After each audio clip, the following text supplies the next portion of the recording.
بحرة أو أمة فالولد ولد زنا لا يرث ولا يورث، نہ یریث وارث بنے گا اس زانی باپ کا جس کے نطفے سے پیدا ہوا ہے، ولا یورث نہ اس کو وراثت میں دے گا کچھ۔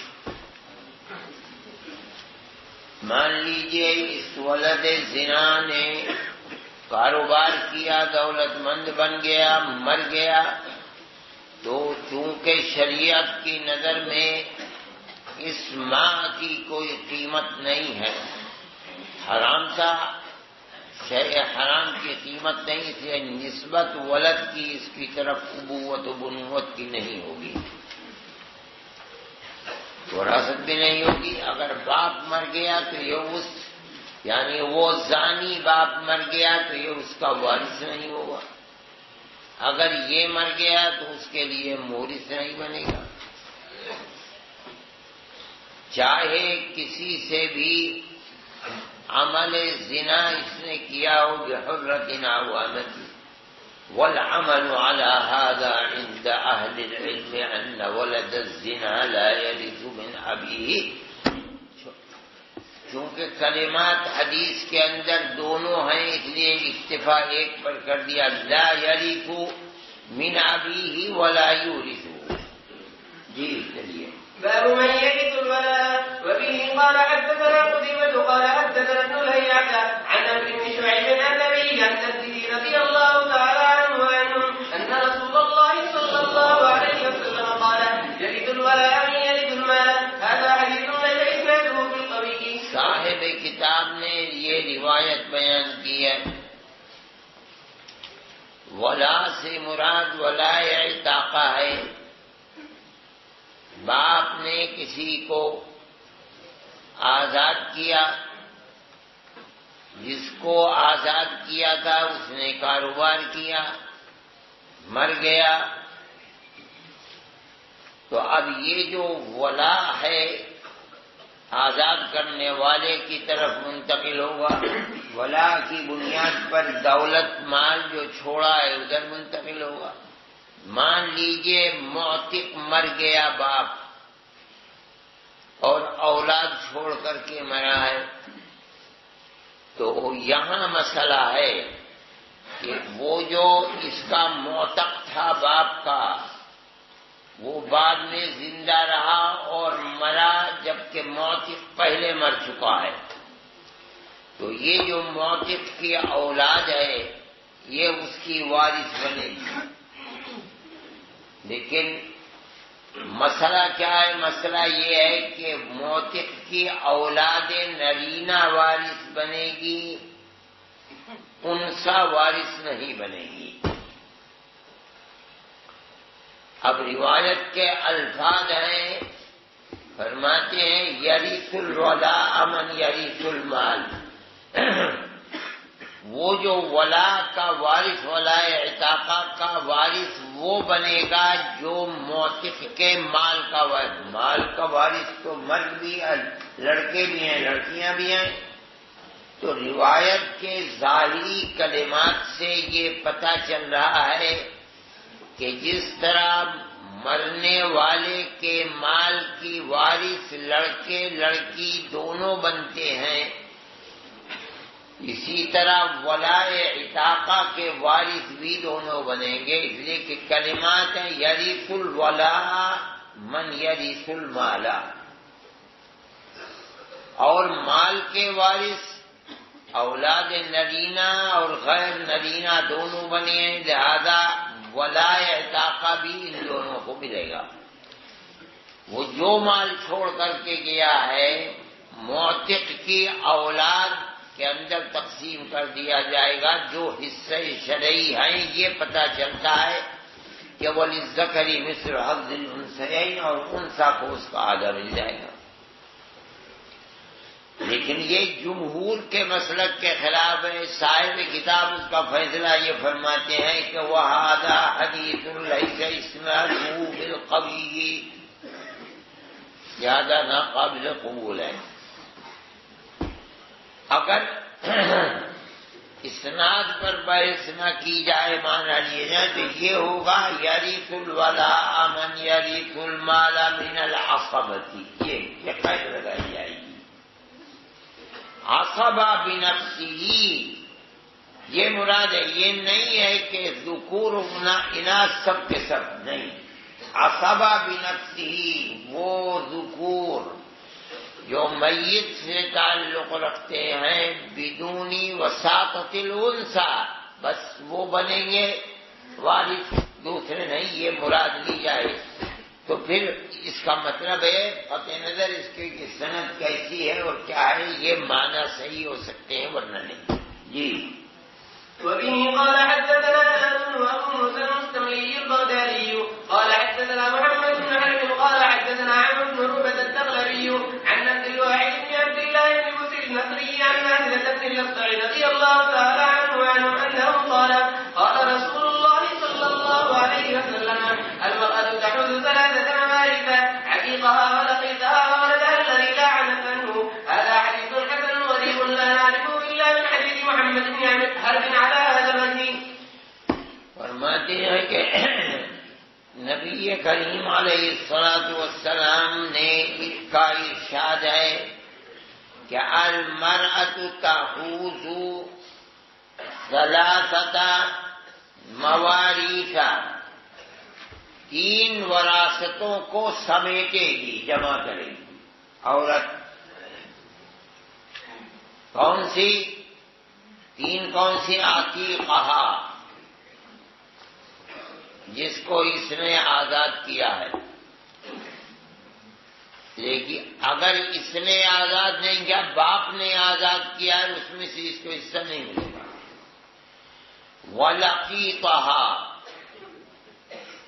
اپنے لقیط کا مراد ہے لقیط سے کہ جس کسی کا بچہ ہوا اور وہ ولد زنا تھا، تو ایسا ہوتا ہے کہ عار سے بچنے کے لیے اس بچے کو گھر میں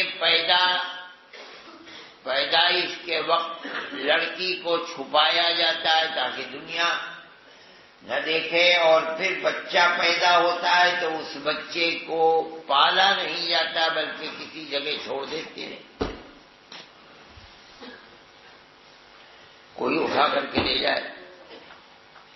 اب مان لیجئے عورت نے اٹھا لیا اس بچے کو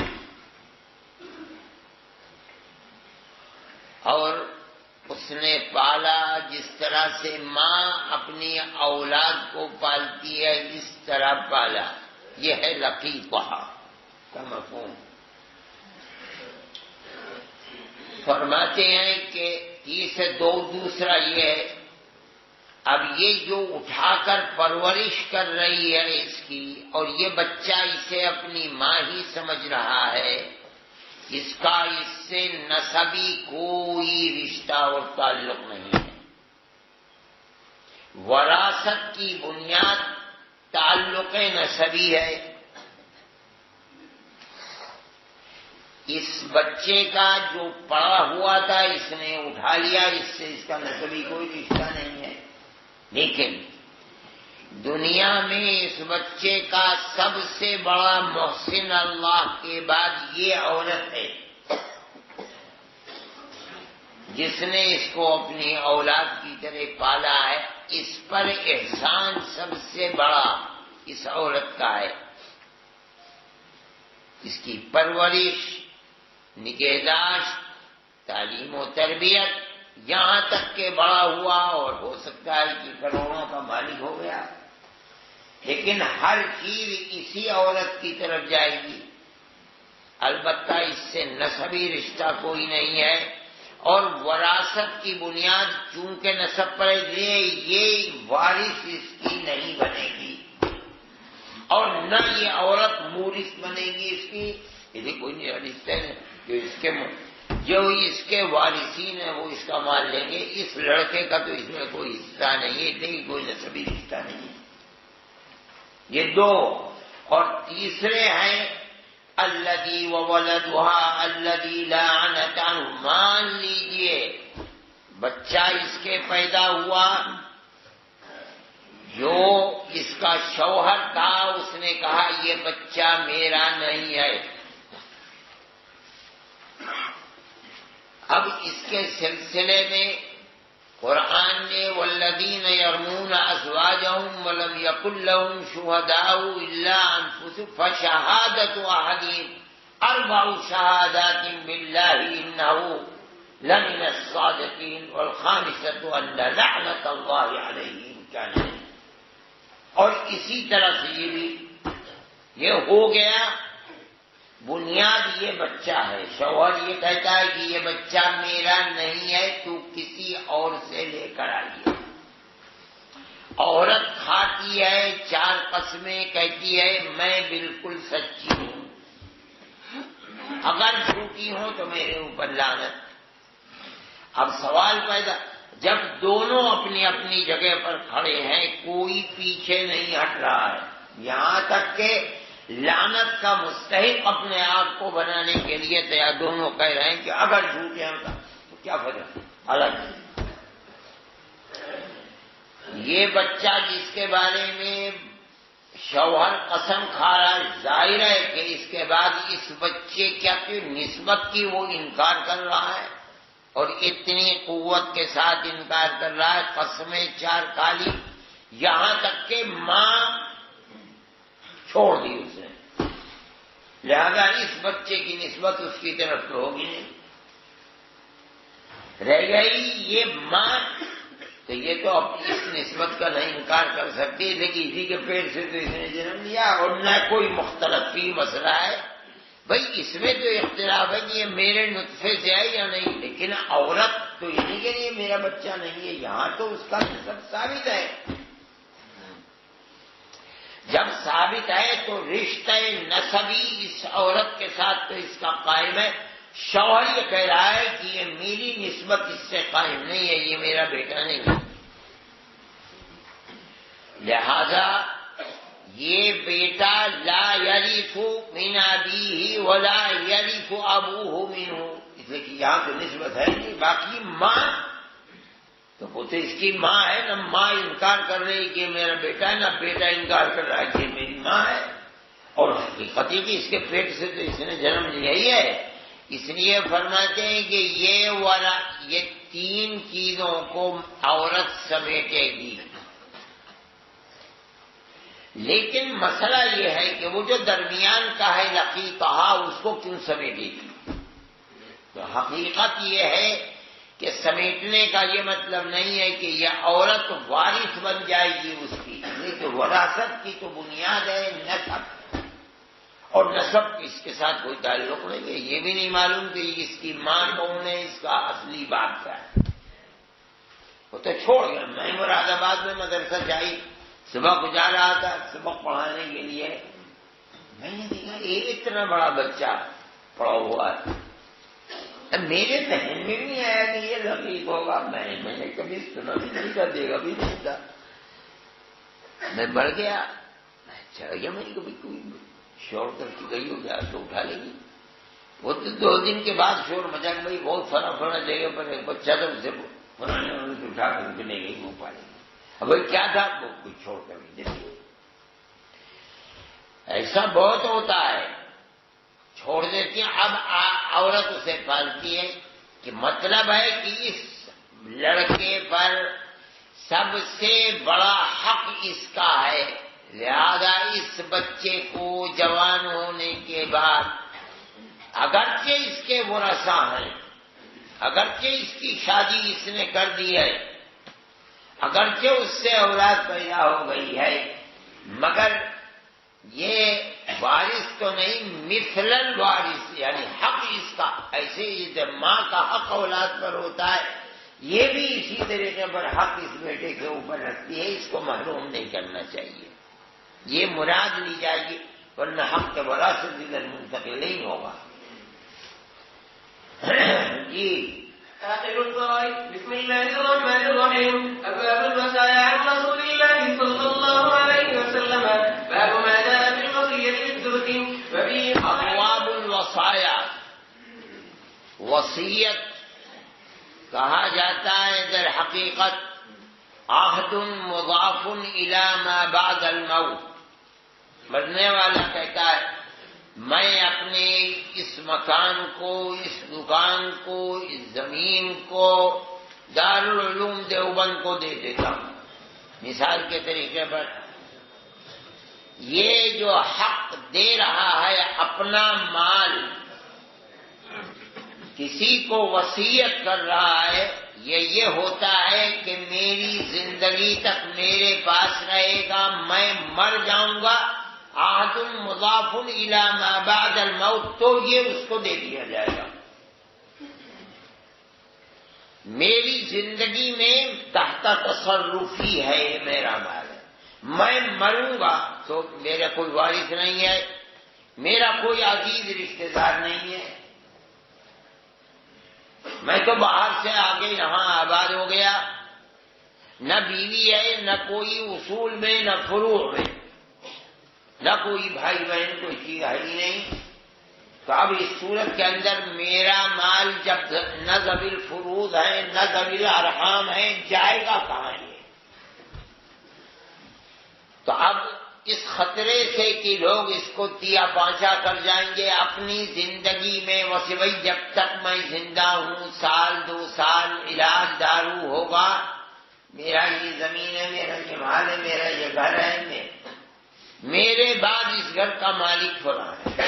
ختم ہو گیا مسئلہ. یہ ہے عہد مضاف الی ما بعد الموت.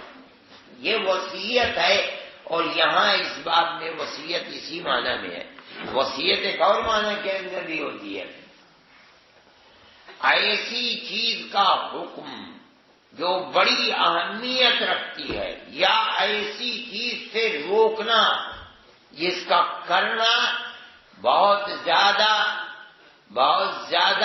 قبیح ہے، جس کا کرنا اپنے اندر بہت حسن، اس کی تاکید کرنا، یا جس کا جو چیز اپنے اندر بہت قباحت رکھتی ہے اس کے نہ کرنے کی، یہ بھی وصیت اسی معنی میں آتا ہے. خطبے کے اندر اوصیکم ونفسی اولا بتقوی اللہ، ہم اس معنی میں نہیں ہے مضاف لما بعد الموت کہ میری موت کے بعد تم کو تقوی اللہ کی میں تاکید کرتا ہوں، نہیں، میں اپنے آپ کو بھی تم کو بھی وہ چیز جس کا کرنا انتہائی مؤکد ہے تقوی اللہ، میں اس کی وصیت اپنے آپ کو بھی تمہیں بھی کرتا ہوں. یہ معنی، لیکن ان معنی کے اعتبار سے یہاں نہیں ہے. اب وصیت کے سلسلے میں بھی کچھ اصول ہیں. ان اصولوں میں سے 2 اصول بڑے اہم ہیں. مرنے والا وصیت اسی کو کرے گا کہ جو اس کی موت کے بعد حق ارث نہیں رکھتا، یعنی جس کو خود بخود اس کے مال میں سے حصہ مل رہا ہے، اب یہ وصیت کر کے اپنی طرف سے مزید مال اس کو دینا چاہتا ہے، نہیں ہے. وصیت اسی کے بارے میں کی جائے گی جس کو اس موصی کی موت کے بعد حق ارث نہیں مل رہا ہے، کوئی اجنبی آدمی ہے اس کے لیے وصیت. جس کو اللہ نے شریعت نے پہلے ہی سے حق وراثت دے دیا ہے، یہ چاہے مرنے والا کہ مزید میں اوروں کے مقابلے میں اسے زیادہ وصیت کر کے چلا جاؤں، یہ جائز نہیں ہے. اپنی زندگی کے اندر دینا چاہے، اپنا مال ہے کسی کو دے دے. ایک لڑکا ہے جس کو وہ کچھ نہیں دیتا، بھائی میری وراثت میں تقسیم ہوگا. دوسرا لڑکا ہے وہ اس کی خدمت کرتا ہے، اس کو اس سے محبت ہے، تعلق ہے، وہ اس کے کہنے پر چلتا ہے، یہ اپنی زندگی میں اس کو قریب بھی رکھتا ہے، اس کو مکان بنوا کر کے دے دیا ہے، اس کو کاروبار کرا، یہ اپنے مال کا مالک ہے، دیا جا سکتا ہے. اس لیے یہ دوسری چیز ہے وصیت کرنا کہ میرے بعد اس کو مزید جو وراثت میں ملے گا اس سے زائد یہ دیا جائے، دوسروں کو نہ دیا جائے، لیکن ان کے حق میں وصیت نہیں ہے، یہ درست نہیں ہے، جائز نہیں۔ دوسری بات یہ ہے کہ جس مال میں وصیت کی جائے گی، اگر پورے مال میں وصیت جائز ہو جائے، مثال کے لیے، تو وراثت جن کا حق ہے وہ تو معلوم ہو جائیں گے۔ تم نے سارا مال وصیت کر دیا تو جن کو حق وراثت تھی، جو منتظر تھے اس کے کہ بڈھا مرے گا تو مال ہمارے پاس آئے گا، وہ تو بیچارے معلوم ہوگا پہلے۔ تو جو حق شرعی من عند اللہ، یہاں تک کہ رسول اللہ کو بھی وراثت کا حق متعین کرنے کا حق نہیں دیا، اللہ نے بھیجا۔ اب رسول اللہ سے فرمایا تلاوت کرو، لوگوں کو دو، وہ تو سب معلوم ہو جائیں گے۔ اس لیے یہ متعین ہو گیا کہ موسی جو وصیت کرے گا وہ زیادہ سے زیادہ ثلث مال میں کر سکتا ہے، ورثاء کو 2 ثلث بہرحال پہنچنا ہے۔ یہ 2 بنیادیں ہیں وصیت کی، اہم بنیادیں ہیں۔ اب پہلی بنیاد یہاں باب ما جاء فی الوصیۃ بالثلث، یہ ان روایات کے اندر پڑھیے۔ وبه قال حدثنا ابن ابي عمر قال حدثنا سفيان عن الزهري عن ابي بن سعد بن ابي وقاص عن ابي رضي الله تعالى عنه انه قال مرضت عام الفتح مرضا اشفيت منه على الموت فاتاني رسول الله صلى الله عليه وسلم يعودني فقلت يا رسول الله ان لي مالا كثيرا وليس يزيدني الا ابنتي فاوصي بثلث بمالي كله قال لا، قلت فثلث مالي قال لا، فثلثي مالي قال لا، قلت فالشطر قال لا، قلت فالثلث قال الثلث والثلث كثير إنك أن تذر ورثتك أغنياء خير من أن تذرهم عالة يتكففون الناس، إنك لن تنفق نفقة إلا أجرت فيها حتى اللقمة ترفعها إلى في امرأتك. قال قلت يا رسول الله أخلف عن مثلتي؟ قال إنك لن تخلف بعدي فتعمل عملا تريد به وجه الله إلا ازددت به رفعة ودرجة، ولعلك أن تخلف حتى ينتفع بك أقوام ويضر بك آخرون. اللهم امض لأصحابي هجرتهم ولا تردهم على أعقابهم. لكن البائس سعد بن خولة يأتي له رسول الله صلى الله عليه وسلم عن مال بمكة. وفي الباب عن ابن عباس زادها الله شرفا وعظمة، أن هذا بمكة زاده الله شرفا وعظمة. وفي الباب عن ابن عباس رضي الله تعالى عنهما هذا حديث حسن صحيح. وقد روي هذا الحديث من غير وجه عن سعد بن أبي وقاص. والعمل على هذا عند أهل العلم أنه ليس للرجل أن يوصي بأكثر من الثلث، وقد استحب بعض أهل العلم أن يأخذ من الثلث لقول رسول الله صلى الله عليه وسلم والثلث كثير. سعد بن ابی وقاص رضی اللہ تعالی عنہ کے واقعے میں پیش کرتے ہیں کہ فرماتے ہیں کہ عام الفتح میں بیمار ہو گیا، اشفیت منہ علی الموت، شفا وکنتم علی شفا حفرۃ من النار، میں موت کے کنارے پہنچ گیا، ایسا لگا کہ میں تو مر جاؤں گا۔ اور یہ کب ہوا؟ عام الفتح، اور مکہ معظمہ میں ہوا، بیمار پڑ گئے۔ اب نبی کریم علیہ الصلوۃ والسلام میرے پاس آئے عیادت کے لیے، فرماتی ہیں میں نے کہا یا رسول اللہ میرے پاس تو بہت مال ہے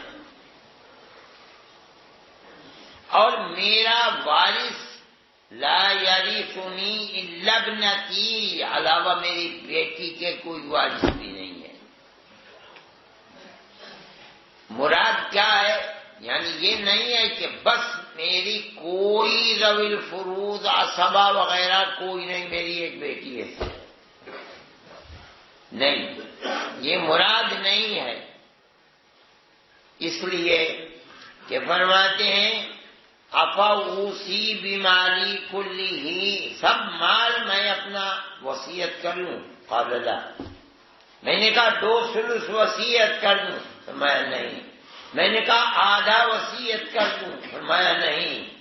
قلت فالثلث، 1/3 فرمایا ثلث بھی کثیر ہے۔ آپ نے فرمایا ٹھیک ہے ثلث کر دو، مگر ثلث بھی کثیر ہے۔ کیوں؟ فرماتے انکا ان تذر ورثتک اغنیاء، ناصبہ مصدریہ ہے، تمہارا اپنے ورثاء کو مالدار چھوڑ کر جانا بہتر ہے بمقابلہ فقیر غریب چھوڑ کر جانے سے، لوگوں کے سامنے تکفف کف کو پھیلائیں۔ فرمانے تم اپنے ورثاء کو اغنیا، پتہ چلا ورثاء ہیں تب تو فرماتے ہیں۔ اس کا مطلب ہے کہ وہ جو ابتدا میں کہہ رہے ہیں کہ میری صرف ایک بیٹی ہے وارث، وہاں یہ مطلب نہیں ہو سکتا کہ کوئی وارث نہیں۔ اس جملے میں آگے اللہ کے نبی فرمانے تم اپنے ورثاء کو مالدار چھوڑ کر جاؤ، یہ زیادہ بہتر ہے بمقابلہ اس کے کہ فقیر ہوں اور لوگوں سے تکفف کریں، العیاذ باللہ۔ پتہ چلا ورثاء تو ہیں۔ یہ بتانا مقصد کیا ہے وہاں کہ میری ایک بیٹی ہے، مطلب یہ ہے کہ میرے ورثاء سب اپنے پیر پر کھڑے ہوئے ہیں، کماتے ہیں کھاتے ہیں، ایک بیٹی ہی میری ایسی ہے کہ جو میرے مال کی محتاج ہو سکتی ہے، ورنہ اور کوئی نہیں ہے۔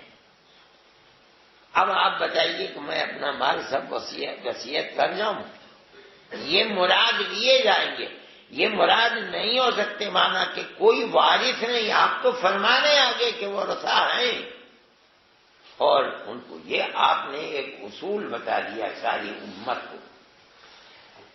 آدمی کو خدا نے اگر دولت دی ہے تو وہ اس کی فکر کرے کہ موت کے بعد اس کے ورثاء محتاج نہ رہے کسی کے، بلکہ اگر آدمی اپنے ورثاء کے لیے اس غرض سے کہ میں کماؤں گا ان کو دوں گا تاکہ وہ تکفف نہ کرے، کہ یہ کمانا عبادت ہو جائے گا۔ جس طرح اس لیے کماتا ہے کہ میں کسی کے سامنے تکفف نہ کروں محتاجگی کی صورت میں، ہاتھ نہ پھیلاؤں، اس لیے کماتا ہوں، یہ عبادت ہے۔ آدمی اگر یہ سوچتا ہے میرے ورثہ، میری اولاد، میری بیوی تکفف نہ کرے، میں اس لیے کماتا ہوں ان کی ضرورتوں کو پورا کروں، یہ بھی عبادت ہے۔ اب اس کی کوئی اہمیت نہیں ہے، وہ تو چلا دے دو رام بھلی کرے گا، اولاد کیا کہا اللہ کھلائے گا، ارے بیوی کیا کہ اللہ دے گا۔ مطلب یہ ہے کہ رات میں سوئیں گے منہ کھول کر کے اللہ میاں پیٹ بھر دے گا۔ ایسے نادان بے وقوف ہوتے ہیں۔ یہ دنیا دارالاسباب ہے، یہاں اسباب پر نظر رکھنا، آدمی کا کمانا کھانا، اپنی دنیا کی فکر کرنا، اپنی اولاد کی دنیا، تاکہ ان کے اخلاق خراب نہ ہو، دنیا میں وہ کسی سے بھیک نہ مانگے، یہ عبادت ہے۔ آپ نے اس شخص کو جس کے ماں باپ ہیں جہاد میں جانے کی اجازت نہیں دی، نہیں، ماں باپ کی فکر کرو، ان کی خدمت کرو، یہ جہاد ہے تمہارا۔ یہ لوگ نادان اور جاہل لوگ ہیں، ان کے یہ کیا سب، بس تم ایک ہی کام کرو، باقی تمہاری بیوی بچوں کی ضرورتوں کو پورا کر سب اللہ پوری کرے گا۔ نہیں، یہ بتاتا ہے کہ مالدار رہنا، مال چھوڑ کر جانا، اپنے ورثاء کے مستقبل کو سنوارنے کی غرض سے، یہ عبادت ہے. نبی کریم علیہ الصلوۃ والسلام فرماتے ہیں اس کا مطلب ہے کہ فقیر نہ مرو نہ دوسروں کو فقیر مرنے دو. دولت ہے تو دولت کو پہنچاؤ، نہیں ہے تو کماؤ. شرط دو ہیں، حلال کماؤ اور نیت بھی حلال ہو. تو تمہاری یہ دولت کو کمانے کے لیے کھٹنا، رات اور دن چکر لگانا، دکان کو چلانا، بہترین دکان کو تلاش کرنا، کاروبار کو سیکھنا، ہر چیز عبادت ہو.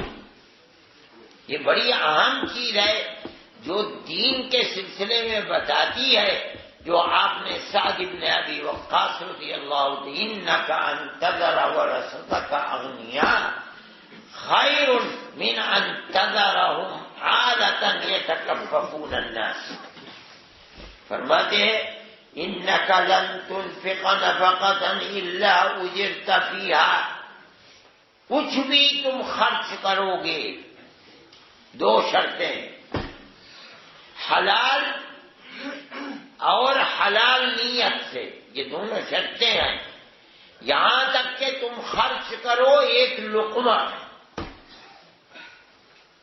اپنی بیوی کے منہ میں، اگر یہ دونوں شرطیں ہیں، حلال ہو اور نیت بھی صحیح ہو، حسن تاکہ بیوی راضی ہو جائے. یہ بڑی اہم چیز ہے کہ بیوی راضی ہو جائے. اسی لیے آپ نے پڑھا ہوگا کہ آدمی کو جھوٹ بولنے کی اجازت نہیں ہے 3 جگہوں پر. ایک جگہ ان میں سے یہ ہے کہ وَزَوْجَ لِيُرْضِيَهَا، علت بتلائی، اپنی بیوی سے جھوٹ بولنا لِيُرْضِيَهَا تاکہ اسے راضی کرے. تو بیوی کو راضی رکھنا یہ بھی عبادت ہے، چاہے جھوٹ بول ہی کے ہو. عجیب و غریب یہ اسلام نے انسان کی زندگی کے ہر پہلو پر نظر، کاروباری پہلو تو وہ ہے جو میں نے کہا، گھر کا پہلو ازدواج یہ ہے کہ تجھے اپنی بیوی سے حسن تعلق کو قائم کرنا ہی ہے. خراب تعلقات سے بچ، اس لیے کہ تیری آنے والی نسل کے حسن تربیت، حسن اخلاق جب ہی رہیں گے جب تیرے تعلقات اس سے صحیح رہیں گے. لیرضیہا، صرف بیوی پر بھی جھوٹ. مسلم کی روایت میں یہ بھی ہے کہ عورت کا جھوٹ بولنا شوہر سے لترضیہ، تاکہ اس کو راضی رکھے. یہ علت وہاں نہیں ہوگی تاکہ دونوں کی ازدواجی زندگی بہتر ہو. تبھی وہ بچیاں جو تربیت پا رہی ہیں ان کے اخلاق جبھی ورنہ وہ ماں باپ کو لڑتے دیکھیں، جس گھر میں جائیں گے وہاں وہ لڑنا شروع کر دیں گے. یہ فرماتے ہیں حتی اللقمۃ ترفعها الی فی امرأتک قال قلت یا رسول اللہ اخلف عن ہجرتی. یہ بعد میں ہوگا بھائی،